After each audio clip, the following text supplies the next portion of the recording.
Valsad railway station પર mock drill યોજાઈ. Narrow gauge ટ્રેનના 3 ડબ્બા પલટ્યાની ઘટનાનો અભ્યાસ કરાયો. વલસાડ રેલવે સ્ટેશન પર આજે અચાનક સાયરનો વાગતા રેલવે અધિકારી અને કર્મચારીઓ દોડતા થયા હતા. નવસારી જિલ્લાના બિલીમોરા રેલવે સ્ટેશનથી વઘઈ તરફ જતી નેરોગેજ ટ્રેનના 3 ડબ્બા ડુંગરગઢ રેલવે સ્ટેશન નજીક પલટી ગયા હોવાનો મેસેજ મળ્યો હતો.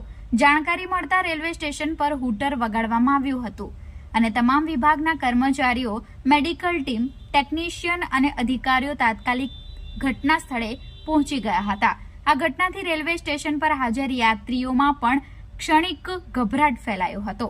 રેલવે વિભાગે પછીથી સ્પષ્ટતા કરી હતી કે આ એક મોક ડ્રીલ હતી.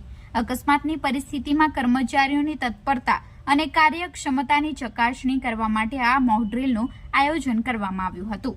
મોક ડ્રીલ દરમિયાન કર્મચારીઓની પ્રતિક્રિયા, સમયસર કાર્યવાહી અને સંકલનની સમીક્ષા કરવામાં આવી હતી. આકસ્મિક પરિસ્થિતિમાં રેલવે તંત્રની તૈયારીઓની ચકાસણી કરવાનો આ મોક ડ્રીલનો મુખ્ય હેતુ હતો. મોક ડ્રીલ સફળતાપૂર્વક પૂર્ણ થતા રેલવે તંત્રએ રાહતનો શ્વાસ લીધો હતો.